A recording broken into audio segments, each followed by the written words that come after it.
Halo teman-teman, selamat pagi. Nah, pada kesempatan kali ini saya akan menjelaskan mengenai botani tumbuhan tinggi. Perkenalkan, nama saya Margarida de Araujo. Saya akan menjelaskan botani tumbuhan tinggi. Di belakang saya ini sudah ada 3 gambar yang sebelumnya itu saya sudah melakukan observasi di tempat Taman Wisata Oeluan. Nah, sebelum kita masuk ke ketiga gambar yang ada di belakang, kita harus tahu dulu apa sih botani tumbuhan tinggi itu. Nah, botani tumbuhan tinggi itu adalah tumbuhan yang sudah memiliki akar, batang, dan juga daun sejati. Artinya, tumbuhan tersebut sudah dapat kita bedakan mana akar, mana batang, dan juga mana daunnya itu. Berbeda dengan tumbuhan tingkat rendah. Tumbuhan tingkat rendah itu kita belum bisa membedakan akar, batang, dan juga daun. Pada tumbuhan tinggi ini juga sudah memiliki pembuluh angkut, yaitu pembuluh xilem dan juga pembuluh phloem. Dan juga sudah memiliki organ tambahan berupa buah, bunga, dan juga biji. Nah, itu mungkin sedikit penjelasan saya mengenai botani tumbuhan tinggi. Nah, langsung saja kita ke ketiga gambar yang berada di belakang saya ini. Nah, yang pertama itu adalah mahoni. Nah, pada mahoni, beringin, dan juga pohon aren. Nah, pada ketiga tanaman ini saya akan menjelaskan atau menyebutkan dari klasifikasinya itu morfologi atau bentuk luar pada tanaman. Yang ketiga itu adalah mengenai manfaat apa saja yang terdapat pada ketiga pohon ini. Nah, yang pertama itu adalah mahoni atau Swietenia mahagoni ini memiliki klasifikasi plantae. Mohon maaf sebelumnya teman-teman, maksudnya klasifikasinya itu kingdom plantae. Divisi dari mahoni ini adalah Theriophyta, kelas Magnoliopsida, ordo Sapindales, famili Meliaceae, genus Swietenia Jack, spesies Swietenia mahagoni. Yang berikutnya itu adalah morfologi pada pohon mahoni. Morfologi pada pohon mahoni itu adalah yang pertama itu adalah pada bagian daun.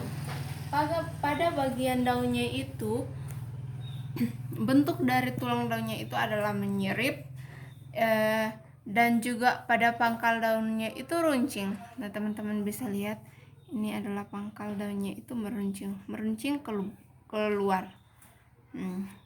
Nah, pada buahnya itu berbentuk bulat telur, tapi di sini tidak ada buahnya, mohon maaf teman-teman, tapi buahnya itu seperti ini ya teman-teman.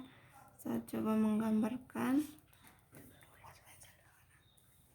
Mohon maaf, pulpennya ini tidak terlalu terangnya, mohon maaf teman-teman.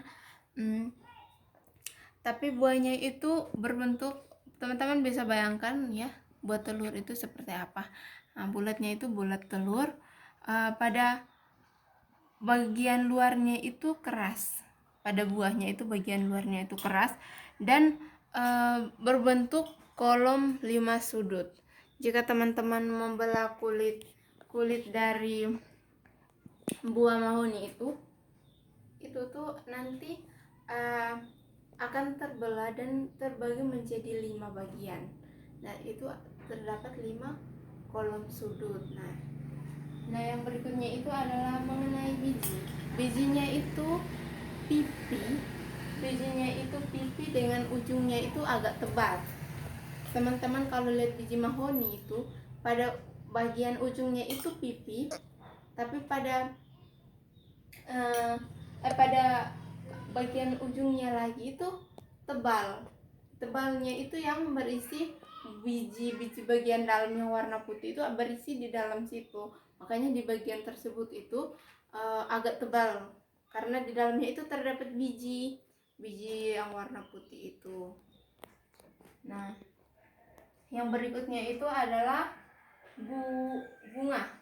Bunganya itu bunga majemuk yang terdapat pada ketiak daun. Nah, warnanya itu warna putih. Nah, yang berikutnya itu akar pada tanaman mahoni ini adalah akar tunggang. Artinya hanya terdapat satu akar saja, satu akar panjang yang berada di dalam tanah. Berbeda dengan akar serabut. Kalau akar serabut itu memiliki akar-akar yang kecil sangat banyak. Terus kalau manfaat dari mahoni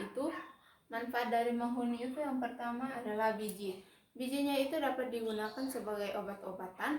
Kalau daun dari mahoni ini, kalau daunnya itu bisa dapat digunakan sebagai pakan ternak. Terus yang berikutnya adalah batang. Batang dari pohon mahoni itu dapat digunakan sebagai bahan bangunan.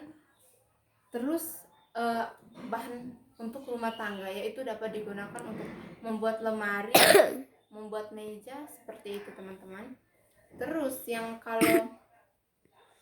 kalau untuk ini kulit dari pohon mahoni itu dapat digunakan untuk membuat pewarna alami pada pakaian. Yang berikutnya itu kita ke pohon beringin. Nah, yang berikutnya adalah klasifikasi mengenai pohon beringin ini. Kingdom Plantae, divisi Thareophyta, kelas Magnoliopsida ordo Rosales, famili Moraceae, genus Phylus L, dan spesies Physus Benjamin L. Yang berikutnya itu kita ke morfologi dari beringin. Beringin ini akarnya itu akar tunggang.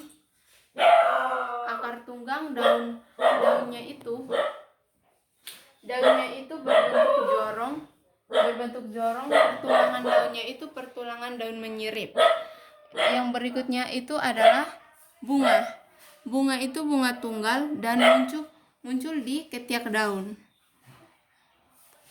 Nah, yang berikutnya itu adalah batang. Batangnya itu berbentuk bulat dan tegak. Batangnya itu adalah berbentuk bulat dan tegak. Pada permukaannya itu kasar dan warnanya itu kecoklatan.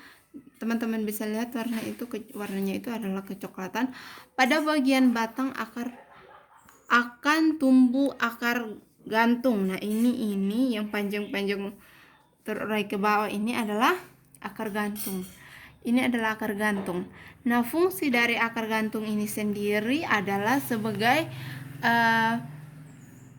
alat respirasi atau alat pernapasan daripada pohon beringin ini. Nah, jika akar gantung ini dia semakin panjang lalu masuk ke dalam tanah, maka akar ini akan mengambil zat hara yang ada dalam tanah ini, vitamin, mineral, akar ini akan mengambil lalu meneruskannya ke seluruh bagian tubuh tumbuhan ini. Nah, yang berikutnya itu adalah mengenai manfaat. Salah satu contohnya itu yang saya ambil manfaat dari pohon beringin ini adalah sebagai tanaman hias ya. Biasa orang ambil tanaman beringin yang masih kecil, yang saya lihat itu masih kecil, orang ambil lalu orang masukkan ke dalam rumah sebagai tanaman hias begitu. Yang berikutnya itu adalah tanaman aren. Tanaman aren ini memiliki klasifikasi Kingdom Plantae. Deficitariophyta, kelas Magnoliopsida, ordo Aresales, famili Aresaceae, genus Arenga, spesies Arenga pinnata. Nah, morfologi dari enau ini atau pohon aren ini adalah batangnya itu berkayu. Di sini batangnya berkayu. Pada bagian luar ini terdapat di sini. Ini ada serabut-serabut atau ada ijuk-ijuk di sini. Ini terus daunnya itu menyirip. Mohon maaf jika gambarnya terlalu kecil sehingga tidak terlalu jelas ya. Tapi daunnya itu menyirip dan daunnya ini sama seperti daun pada kelapa dan juga nipa. Nah, bunganya itu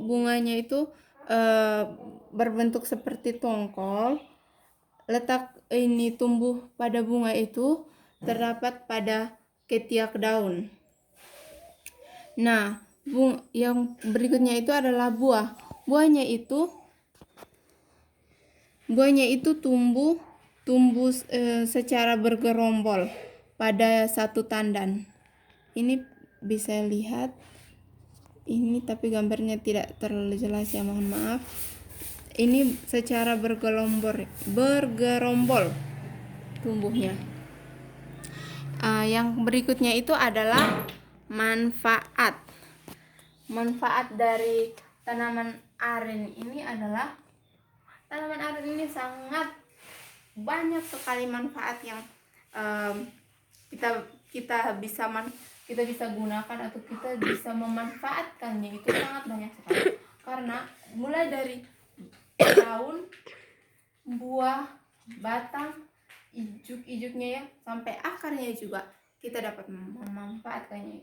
Jadi mulai dari daunnya itu bisa digunakan sebagai atap rumah, terus sebagai sapu lidi, dapat digunakan sebagai sapu lidi, dan sebagai anyaman juga, sebagai anyaman anyaman untuk dijual. Karena kalau untuk kerajinan tangan itu kalau dijual itu pasti harganya sangat mahal. Karena yang berikutnya itu adalah buah dari tanaman aren ini dapat digunakan sebagai bahan pangan, yaitu berupa kolang-kaling. Yang berikutnya itu adalah air dari pohon nira ini dapat digunakan sebagai pembuatan gula, yang biasa orang di sini kalau menyebutnya itu sebagai gula merah atau gula batu. Yang berikutnya adalah pada bagian ijuk-ijuk atau yang berserabut di sini itu dapat digunakan sebagai sapu ijuk. Yang berikutnya pada batang pada pohon aren ini dapat digunakan sebagai bahan bangunan, dan pada akarnya itu dapat digunakan sebagai obat herbal atau obat alami untuk menyembuhkan penyakit. Nah, mungkin itu saja penjelasan sedikit saya mengenai tugas saya mata kuliah botani tumbuhan tinggi. Mohon maaf jika terdapat kesalahan dalam penjelasan saya ini. Sekian dan terima kasih.